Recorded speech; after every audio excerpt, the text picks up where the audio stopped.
Yo, yo, welcome to the show. Yo, YouTube, what is good? Happy Saturday. It's a pretty early one this morning. It's 6:35 a.m., August 10th, and we're going to do a portfolio review, portfolio overview, portfolio update, just a recap of the previous trading week. Just look at our positions and see what has changed in the portfolio. That includes obviously the value of the portfolio, buying power, looking at the crypto and the stocks over here, talking about some of them and so forth. Also, looking at this view over here, just like to look at the pie chart, see how things are split. This just something I like to go over. So if you're into that, I also do the same with my Roth IRA. Inside Robinhood as well. And if you guys want to get started with Robinhood, I have a link in the description which will give you some free shares, which will give us some free shares if you guys are interested in that. I think we should get started now. So, portfolio finally sitting relatively decent over 16,300. Like, I feel like I can title this video portfolio $16,350, for example. Like, for the last two or three updates, it's been 16.3 pretty consistently. So, let's see what the next week holds. I guess this video has made it, but let's see how next week goes. We're up on the day though. It's a Saturday morning. Not sure what this really means, but up $12 on the week, down 0.5%, about $80 on the month. We're down 4.21%. It's like the same amount of shares I have in Tesla. $718 is what we're down. 3 months, we are up 1.69%. Year to date, we're down 0.32%, and 1 year, we're up 2.22%. So it gave up quite a decent chunk of the all-time highs in the last few 2 or 3 weeks, I guess. But it's a long-term game. This will look like just a blip in the future, I'm sure. Well, who knows what the next week, month, few months will be, but hopefully this is just a blip. Um, yeah, buying power sitting at about $10. Been using a lot of my extra money just to pick up a share and a half of Ford, something like that. Just because Ford's one of my active buys, and it's so cheap right now. So trying to take advantage of that. Also, let's jump over to the cryptocurrencies. So over here we have Dogecoin. Nothing newly added to that position, and I'll only really touch on the ones or go into the ones that I've recently bought new positions in or added to when it comes to stocks and ETFs over here. So we have Tesla. Nothing new here, and I don't think I'll be doing anything new. Even if Tesla goes to 190, less than 200, I feel like it is a great time to buy.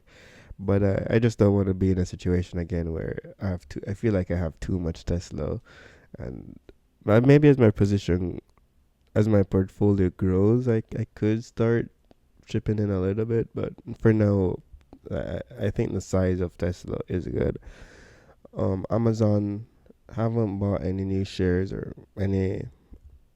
There's been no addition to this Amazon position recently. Same for Apple, and Apple just realized is having its ex dividend date on Monday.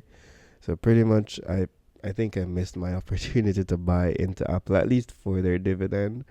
But I might still pick up some shares, or not some shares, but a little bit fractional shares, in the next few weeks because it's Apple. It's pretty cheap right now, and so forth. Microsoft though, I haven't bought any of this recently, but this is one that is having its ex dividend date come up in the next week, I believe. So I'll be buying this in my next set of buys. And if you guys want to see that video where every Sunday I do release a video where I just project what I plan to buy in the next trading week, just my weekly buys every Sunday afternoon. You can see that if you want. I'll put a link to the playlist up top. But I'll be picking up some Microsoft. Same with Apple. Same as with Apple, their XDiv is coming up. Microsoft's is a few days after though, so this one didn't sneak up on me. Usually I keep good track of this, but work has been pretty tough and different, and I've been busy, so not too much attention here. Next we have realty income, monthly payer, monthly REIT, monthly paying REIT, and I'm not sure if I bought any recently. And by recently I mean last week. Like realty income is something we always add to periodically, like every few weeks or so. Newsy, not sure if I added any recently, but I would like to be more consistent now with adding a tenth of a share every month or so. Because why not? It's pretty cheap, pays dividends, and I do want to see it grow too. So and next we have Chevron. Um, this one I really want to sell out of and just buy into Exxon, just consolidate. There's just pros and cons to both, and same conveniently after is Pepsi and or sorry, it's Coke, and it's the same idea with Coke and Pepsi. Like one's so much better for growth and one's so much better for dividends, and they're so similar but so different at the same time. On paper, one might be different too. Well, one might be better. Like on paper, one might be better, but its stock price movement doesn't really suggest that, or the dividends. And I'm trying to play both games, so if I can have both them in my portfolio, that's probably not a loss. I don't know.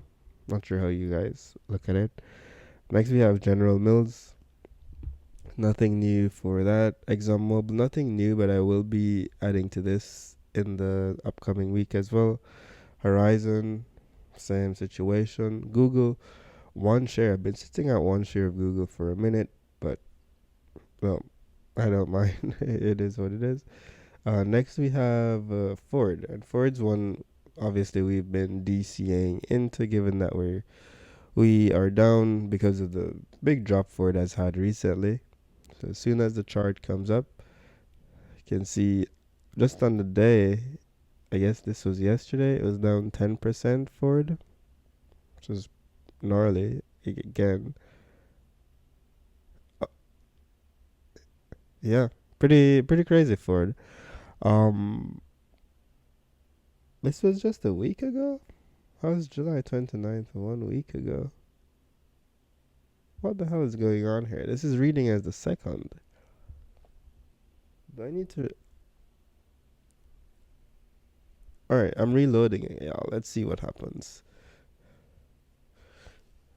If Robinhood is showing me a 1 week old chart, I don't even know what to do. Because you literally saw me load into the chart. So why is it? Yep. Robinhood does that sometimes. I don't know why or how. Anyways, we can see where it did have that bad week, but now it is not coming back, not by any means, but maybe it's found its bottom. Maybe it's gonna consolidate here for a little bit. Maybe it's gonna shoot back up. Maybe. No one knows, really. So, given where we're at share wise, we're at 77 shares, still 23 shy of our overall goal, and down 13% in the position. Ford's at $10 now. Like, come on, it would be stupid not to be buying a bunch of it. I wish I could buy more, but I'm not swimming in buying power like I am sometimes I am, but no, I wish I had all that buying power now to just buy all these ETFs for cheap. But I bought them when they were pretty expensive, but at least I bought them. Next we have SPY, 3.59 shares of SPY right here. I mean, everyone knows SPY forever hold in my portfolio, that's for sure. We have Home Depot next, almost zero point 0.8 of a share. Target, 1.9 shares. McDonald's, we've got AbbVie, which is such a great performer so far. Look at that, 15% after I sold out of Pfizer, I think. And I'm sure Pfizer is doing well at this point too. But I mean, I just prefer AbbVie. It's a much more mentally and emotionally comfortable company to hold in my books. Next we have QQQ. This is a forever hold. We buy this like every week. Now we're at 1.37 shares. Just slowly adding to that. Goal, I haven't done the math or anything, but it would be nice. It's a nice short term, long term speculative type of goal to have two shares by the end of the year. I mean, if I really want to, I can make it happen. But I think at the rate I go, hopefully I should and will have two shares, two full shares of QQQ by 2025. Next, we have Visa, 1.6 shares of Visa. We're in the red officially with Visa. Would be nice to get some more, but we will. Visa, we have Pepsi after that.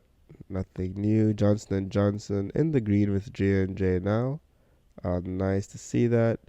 VTI, Total Stock Market ETF.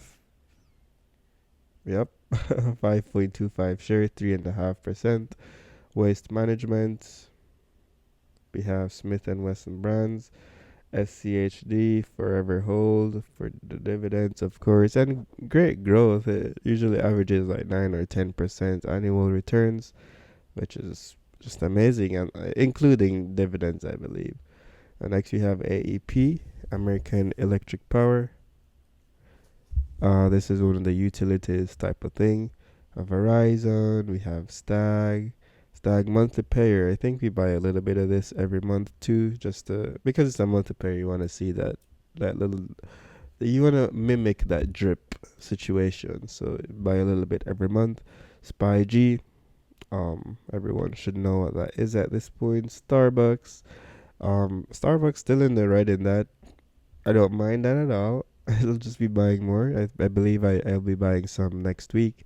So again, if y'all want to see, subscribe. You'll see the video. How much Starbucks will I be picking up and all of that. And I might be buying Starbucks today actually, not the stock, but just the drink. Main monthly paying stock right there. We have O'Reilly, which is everyone knows O'Reilly, used car stuff like that. IGPT. This is one that is a recurring buy. It's Invesco's like next gen AI software, next gen software ETF, and we were just down like 10% of the position a week ago. So I was like, hey, let's pick up half a share. Let's go into this recurring investment of a dollar a day, or is it $5 a week or whatever, and let's go in and manually buy half a share. So I think that was like $20. I mean, it helped to bring the It's nice when you go in and make a bigger purchase like that because it really skews your results, but in a good way. You know, like it's so much cheaper now, so let's go and buy more than or investment, reinvestment or recurring investments usually would. So that was nice.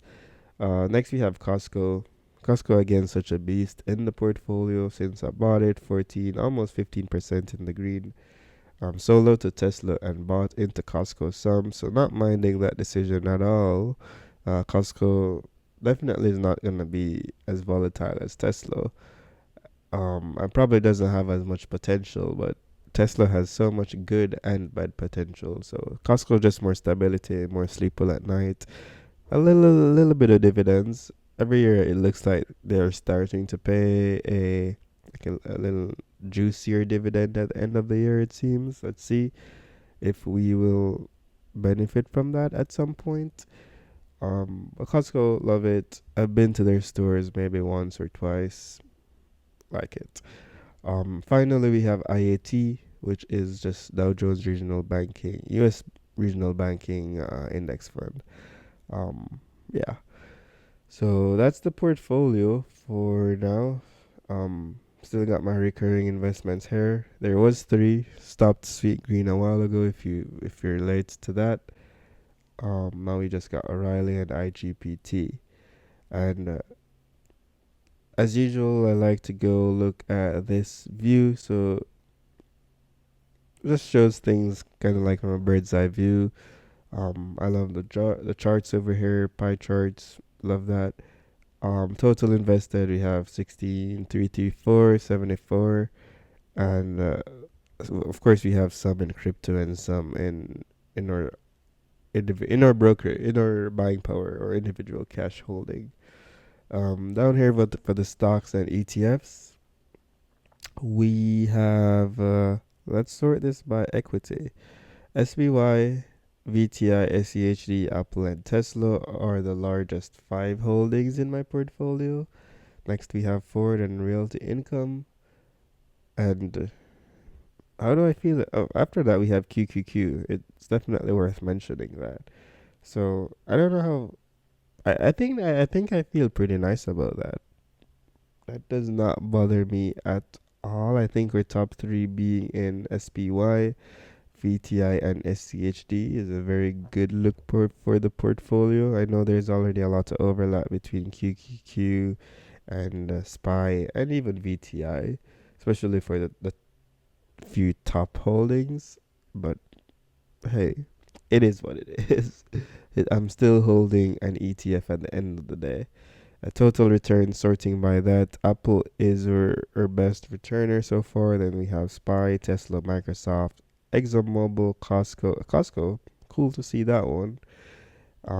So Apple definitely probably should have bought somewhere of that. But yeah, like seeing the portfolio in these kinds of views.